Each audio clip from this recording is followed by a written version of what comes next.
오늘 제목으로 삼은 발등상 되게 하기까지라는 말씀은 히브리서 1장 13절과 10장 13절 14절을 인용한 것입니다. 이 발등상이란 말씀은 왕의 보좌 앞에 놓는 발판인데, 고대 전쟁에서 이긴 왕 앞에 그 진 왕을 엎드리게 해놓고 그 목과 어깨를 발로 밟는 것이라고 여호수아서 10장 24절에 말씀하고 있습니다. 물론 예수님께서 이 땅에 오셔서 사단을 멸하셨지만, 하나님께서는 어느 정도는 사탄의 권세를 허용하시고 그 한계를 정하셨다. 이 멸망이라는 뜻은 이스라엘 1세대가 가나안에 들어가지 못하고 광야에서 멸망했다는 그런 것과 유사합니다. 히브리서 1장 4절에서 14절까지 해서 우리가 확인하려는 것은, 왜 히브리서에서 그토록 많이 뻔한 이야기죠. 예수 그리스도가 천사보다 탁월하다는 이야기를 계속 반복하고 있느냐 하는 것입니다. 이런 이야기를 하는 이유는 하나님께서 오늘 우리의 그 신앙생활 속에서 구약에서처럼 즉각적으로 가까이 들어오지 아니하시고 현장감 없이 너무 멀리 계시지 않는가, 이런 생각을 우리가 종종 하게 됩니다. 우리는 왜 나의 답답한 현실의 입장을 아신다면 어떻게 이렇게 오랫도록 응답을 안 하시고 외면하실 수 있을까, 이런 생각을 자주 하게 됩니다. 구약에서는 하나님께서는 천사를 통해서 아브라함을 만나시고 그 기도를 받으시고 의인 10명 때문에 소돔과 고모라를 멸망하지 않기로 약속도 하셨습니다.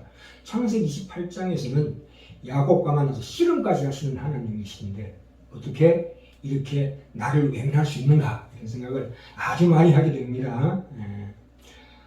히브리서 1장 1절과 2절 상반절 볼까요? 옛적에 선지자들로 여러 부분과 여러 모양으로 우리 조상들에게 말씀하신 하나님이 이제 오늘날 우리에게는 이 모든 날 마지막에 아들로 우리에게 말씀하셨으니, 이렇게 말씀하고 계십니다. 아들로 우리에게 말씀해 주셨으니 라는 말씀은, 이 말씀이라는 말은 그 속에 행동한다는 뜻이 내포되어 있습니다. 그러니까 천사 정도가 아니라 이 말씀으로, 행동으로 그 아들을 창세전에 예정하신 그 구원의 완성을 완벽하게 이루는 방법으로 예수님을 우리에게 주셨다, 이 말씀이십니다. 신명기 1장 30절에서 33절에 보시면 이 이스라엘 백성들을 애국과 광야에서 너희 목전에서 모든 일을 행하신 것 같이, 마치 어린아이를 기르는 부모같이 너희들을 인도했다, 이렇게 말씀하고 있습니다. 사람이 자기 아들을 아는 같이 너희 하나님 여호와께서 너희 행로 중에 너희를 아느사 이것까지 이르게 하셨느니라, 이렇게 말씀하고 계십니다. 물론 예레미야서 31장 32절에 보시면 남편이 되어 손을 잡고 애굽 땅으로 인도하였으나 너희들이 내 언약을 지키지 않았다, 이렇게 말씀하신 대목도 있습니다. 비슷한 상징입니다. 그리고 33절에 보시면 이제 때가 되매 나의 법을 그들 속에 두며 그 마음에 기록하였다. 이게 이제 오늘날의 우리의 상황입니다. 우리가 보실 때, 인간이 몸과 마음이 아주 어릴 때, 우리가 무기력한 어떤 유아 상태에 있을 때는 부모의 사랑을 받고자 하는 욕구가 있습니다. 그렇죠? 첫 번째로 어릴 때는, 몸과 마음이 어릴 때는 부모의 사랑이 필요합니다. 부모의 사랑을 갈급하게 요구하는 그 욕구가 우리 속에 있다고요. 그런데 이 부모의 사랑을 받고자 하는 이런 그 욕구는 말하자면 믿음 생활, 신앙 생활을 할 때 그 단계를 의미합니다. 그런데 이 욕구는 어른이 되어서도 사라지지 않습니다. 왜냐하면 그 부모 속에 있는 그 편안한 그 편안함에 대한 욕구는 결코 사라지지 않습니다. 이런 욕구 때문에 우리 하늘 아버지를 갈망하는 어린아이가 되어 궁극적으로는 하나님께 돌아가게 되지만, 그러나 거기에 머무르면 안 된다고 분명히 히브리서 5장 12절에 말씀이 나와 있죠. 하나님의 말씀에 초보에 머물지 말라.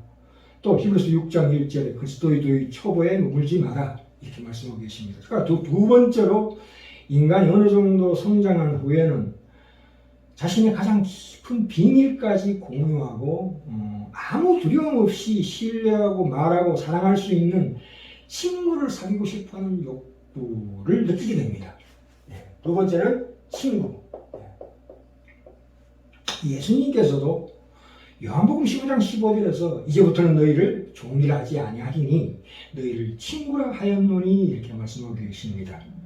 이것도 물론 우리 속에 하나님께서 거하시겠다고 약속하신 하나님께로 향하게 하는 힘을 발휘하게 됩니다. 그렇죠. 그러나 가장 차원 높은 하나님의 형상으로의 욕구가 있습니다. 가장 숭고하고 거룩한 욕구는 무엇이냐 하면 나보다 약한 이들을 섬기고자 하는 그 욕구가 있습니다. 섬김의 욕구가 있다. 이것이 무엇입니까? 제사장으로서의 역할이죠.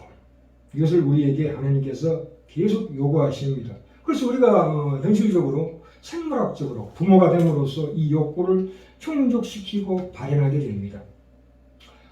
이 내면에서 우러나는 이런 욕구에 반응해서 우리가 내보다 약한 사람, 병에 걸린 사람들을 섬기는 일을 하게 되지요. 성숙한 그리스도인은 부모와 마찬가지로 우리 자신을 위해 살지 않고 타인을 위해 살아갑니다. 요한에서 3장 16절부터 18절에 그 말씀이 나오지요. 형제의 궁핍함을 보고도 도와줄 마음을 닫으면 어찌 하나님의 사랑이 그 속에 거하겠느냐, 이렇게 말씀하고 있습니다. 신약 성경 서신서, 특히 히브리서에는 대부분의 본문들이 부모 단계에서의 역할을 설명하는 본문들이 많습니다. 우리가 잘 바라봐야 합니다. 자, 히브리서 본문 들어갑시다. 오늘 1장 4절부터 14절까지인데요. 4절부터 봅니다. 이 4절부터 밑에 풋노트를 보시면 이 히브리서 저자는 많은 구약의 시편, 구약 성구를 인용해서 왜 예수님께서 천사들보다 뛰어난지를 논리적으로 설명하고 있습니다. 4절 볼까요? 제가 천사보다 얼만큼 뛰어나면 저희보다 더욱 아름다운 이름을 기업으로 얻으시니, 여기서 뛰어남은 이라는 말씀과 더욱 아름다운 이름이란 말은 단수예요. 오직 그리스도 한 분께만 적용되는 말씀이십니다. 그것을 뭘로 얻으시니? 기업으로. 기업이란 것은 상속자, 완료형입니다. 상속자라는 뜻입니다. 이 아름다운 이름이란 것은 특별한 의미에서 하나님 아들, 독생자 예수 그리스도를 가리킵니다. 물론 구약에서도 일반적인 의미로서 하나님의 아들이라는 칭호는 천사들에게도 쓰여져 있습니다. 욥기 1장 6절에 보시면 거기 분명히 하루는 하나님의 아들들이 와서 여호와 앞에 섰고라고 나옵니다. 물론 거기에 사탄도 그들 가운데 왔는지라. 욥기 저기 보시면 10장에도 38장에도 그때 새벽별들이 함께 노래하며 하나님의 아들들이 다 기쁘게 소리하였었느니라. 대체 이 땅을 짓기 전에 천사들을 먼저 지으셨다, 이 말씀이십니다. 구약에서는 이 히브리인의 유대인의 이 관념이 피조물인 천사를 필요 이상으로 높이는 관념이 있었습니다. 신명기 33장 2절에도 나오고요. 그러니까 이 하나님께서 율법을 부여하실 때에 중보자, 오늘날의 예수 그리스도의 상징인 모세와 천사가 협력해서 율법을 줬다고 얘기하고 있습니다. 또 신약에서도 사도행전 7장 53절에 천사의 전한 율법을 지키지 않았다고 책망하고 있는 대목이 나옵니다. 그러나 이 히브리서 저자는 바로 이것을 교정하기 위해서 이렇게 구약을 많이 인용하고 있는 거죠. 교정하는 거죠. 새롭게, 완벽하게 영적인 재탄생의 진정한 실체이신 예수 그리스도를 이렇게 정확하게 표명하고 있습니다. 그러니까 갈라디아서 1장 3장 19절에 나오지요. 이 약속들 뭐라고요? 아브라함에게 주신 네 자손이 모래알같이 많을 것이다 하는 그 약속이 여럿을 가리켜 그 자손들이라 하지 아니하시고 오직 하나를 가리켜 네 자손이라 하셨으니 곧 그리스도라. 그리스도 한 분이라고 딱 정확하게 지적하고 있습니다. 자, 5절 갑시다. 하나님께서 그래서 되묻습니다. 하나님께서 어느 때 천사 중 누구에게 네가 내 아들이라 오늘날 내가 너를 낳았다 하셨는고 또다시 나는 그에게 아버지가 되고 그는 내게 아들이 되리라 하셨느뇨? 이렇게 묻고 있습니다. 그렇죠. 이 그리스도께서 하나님의 아들이시라는 그 안에 있는 예수도 안에 있는 우리 신자들도 하나님의 아들들이 된다는 것을 힘있게 말씀하시고 있습니다. 내가 내 아들이라 오늘날 내가 너를 낳았다는 말씀은 똑같이 시편에서도 인용하고 있는데 다윗이 영적인 그리스도의 영적 왕격에 대한 모형적 예언으로 이렇게 인용하고 있습니다. 물론 솔로몬도 마찬가지예요. 사무엘하 7장 14절에도 그렇게 메시아의 모형으로 솔로몬을 들어 얘기하고 있습니다. 6절 볼까요? 6절에 또 맏아들을 이끌어 이제 나옵니다. 이 세상에 다시 오게 하실 때에 라는 말씀은 이 헬라 원의 번역은 어떻게 나오냐면 또다시 그가 그 맏아들을 세상에 들어오게 하실 때라는 말씀을. 그것은 무슨 얘기냐면 세상에 다시 들어오게 하실 때 누구를? 이 맏아들을. 독생자에서 이제 맏아들로 변하는 겁니다. 이 맏아들이라는 것은 재림하실 때. 재림을 얘기하고 있습니다. 물론 구약에서는 예수님의 그리스도의 오심을 말하자면 죄송합니다. 초림과 재림을 일체시합니다. 우리가 이 전번 시간에도 맏아들이라는 것은 하나님의 신성의 독점적 참여자를 뜻합니다. 요한복음 1장 18절에 나오죠. 그 하나님 품 안에 있는 예수 그리스도 독생자 이렇게 나옵니다. 여기서 맏아들이라는 것은 부활하신 예수 그리스도 인성으로서의 머리된 자를 가리키고 있습니다. 로마서 8장 25절에 정확하게 나오지요.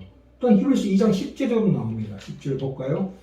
만물이 인하고 만물이 말미암은 자에게는 만 아들을 이끌어 영광에 들어가게 하시는 일에 저희 구원의 주를 고난으로 말미암아 온전케 하심이 합당하도다. 예수 그리스도를 우리의 리더자다. 선봉장이다. 이렇게 말씀하고 있는 대목입니다. 그렇죠. 자,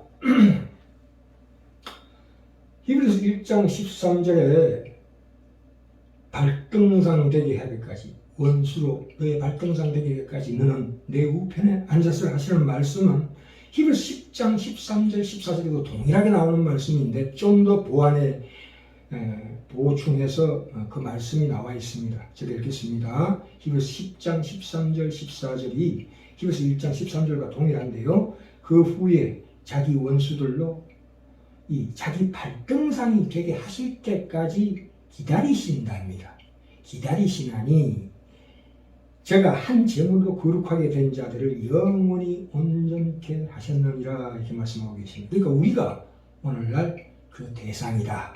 예수님께서 지금 하나님 우편에 계시는데 무엇을 기다리느냐? 우리 교회가 사탄을 굴복시키기를 기다린다. 이 말씀이십니다.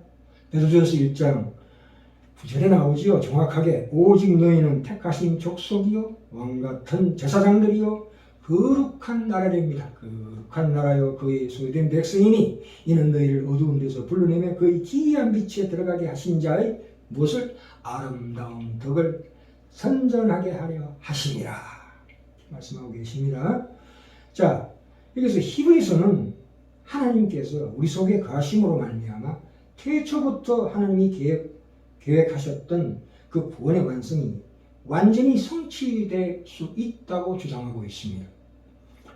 애초부터 하나님의 계획은 말하자면 구약에서처럼 반복적으로 세상의 일에 극적으로 간섭하는 것이 아니라 우리 결점 많은 우리, 참으로 부끄럽기까지 한 우리에게 자신의 하나님의 사역을 점차적으로 점진적으로 위임하는 것이었다는 것을 말하고 있습니다.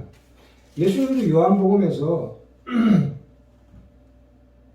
그 말씀을 계속 반복하고 있습니다. 우리가 위임했다, 위임받았다, 너희가 내 안에 있고 내가 너희 안에 있다, 이 말씀을 계속하고 계십니다.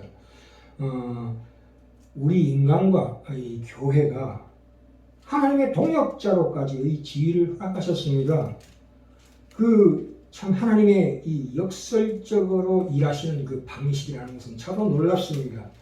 우리에게 불리하게 보이는 일은 오히려 우리에게 유익합니다.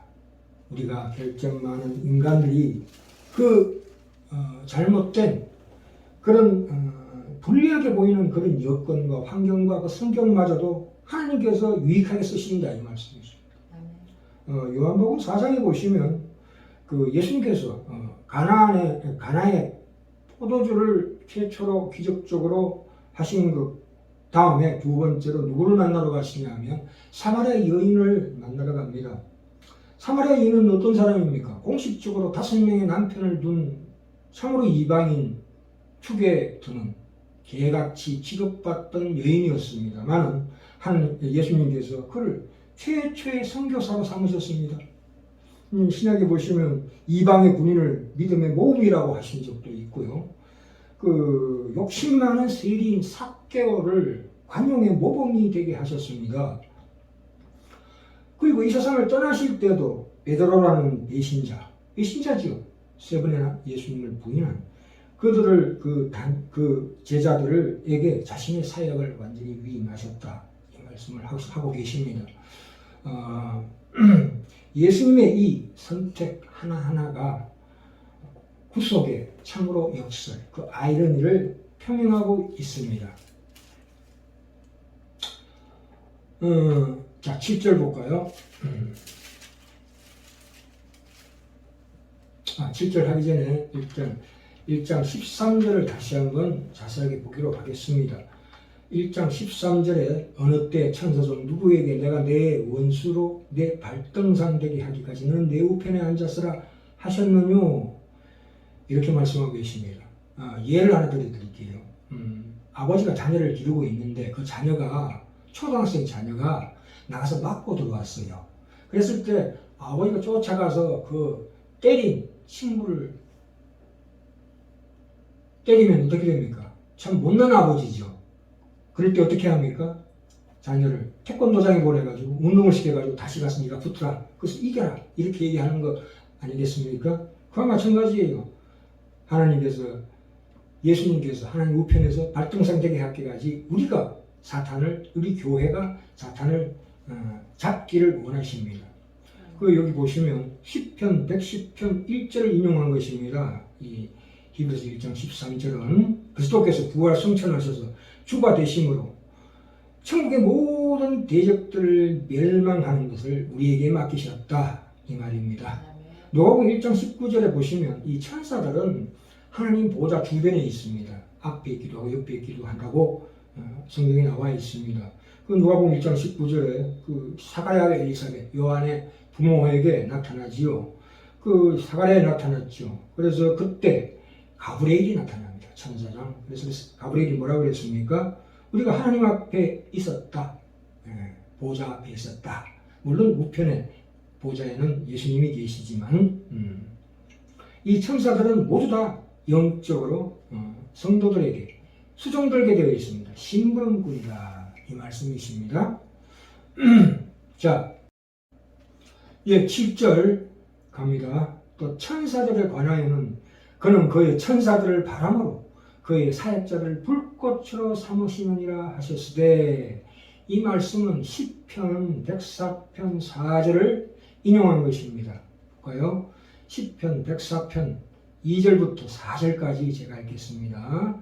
주께서 옷을 입음같이 빛을 입으시며 하늘을 휘장같이 치시며 물에 자기 누각에 들보를 얹으시며 구름으로 자기 수레를 삼으시고 바람날개로 다니시며 4절 바람으로 자기 사자를 삼으시며 화염으로 자기 사역자를 삼으신다. 이렇게 말씀하고 있습니다. 하나님께서 천사들로 하여금 바람이나 불꽃을 일으키도록 그들을 부리심을 의미합니다. 출애굽기 3장 2절에 나오지요. 볼까요?